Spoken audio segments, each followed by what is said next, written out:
अगर कोई व्यक्ति तुलसी दल से भगवान शिव की पूजा करे तो उसे भुक्ति यानी संसार के सुख, मुक्ति यानी मरने के बाद मोक्ष, ये तुलसी के दल से पूजा करने का फल है। यानी उसका लोक और परलोक दोनों बन जाता है अगर तुलसी दल से भगवान शिव की पूजा की जाए, उनकी आरती की जाए, उनकी अर्चना की जाए तो। ये शिव पुराण का। फिर दूसरा शिव पुराण में ही बात आगे कहते हैं 14 रुद्र संहिता के 14 नंबर अध्याय के 28 नंबर श्लोक से जब आगे बढ़ते हैं व्यास जी, तब क्या लिखते हैं उसी अध्याय में थोड़ा आगे बढ़कर, अगर 1 लाख बेलपत्र से भगवान शिव का अर्चन किया जाए, यानी 1 लाख बेलपत्र चढ़ाया जाए, तब उससे मनोवांछित फल की प्राप्ति होती है।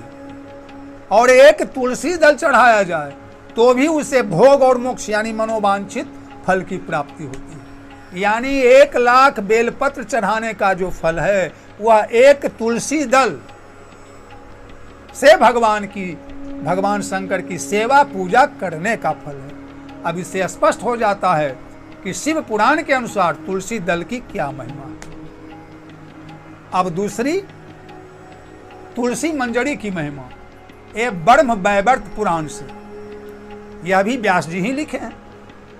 शिव पुराण भी व्यास जी, ब्रह्म वैवर्त पुराण भी व्यास जी। तो ब्रह्म वैवर्त पुराण के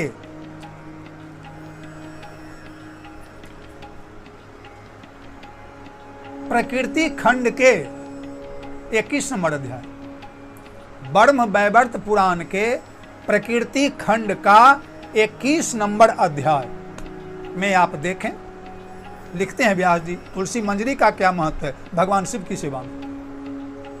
तुलसी मंजरी भी यह कुर्यात हरिहरार्चनम न स गर्भ गृहम याति मुक्ति भागी भवेत नर। तुलसी मंजरी भी यह, तुलसी की मंजरियों से, बहुवचन है, तुलसी की मंजरियों से 2 4 5 6 7, यह यानी जो कुर्यात करता है हरि हरार्चनम, यहाँ दोनों की है पूजा, हरि यानी विष्णु, हर यानी शंकर, हरि हरा विष्णु की या हर यानी शंकर की, अर्चनम यानी पूजा। तब पूजा में क्या है, चढ़ाना भी होता है और आरती में भी होता है। यानी भगवान शंकर और भगवान विष्णु की पूजा जो तुलसी मंजरी से करते हैं, यानी शालिग्राम पर और शिवलिंग पर जो चढ़ाते हैं, और आरती में भी तुलसी की मंजरी से ही आरती करते हैं, तो उसका परिणाम क्या होता है, स न गर्भ गृहम याति, स माने वह, न माने नहीं, गर्भ गृह मानी गर्भवास में, याति माने जाता है, वह गर्भवास में यानी गर्भवास में नहीं आता। और मुक्ति भागी भवेत नर, और मुक्ति का भागी यानी मोक्ष का अधिकारी, भवेत यानी हो जाता है, नर यानी आदमी।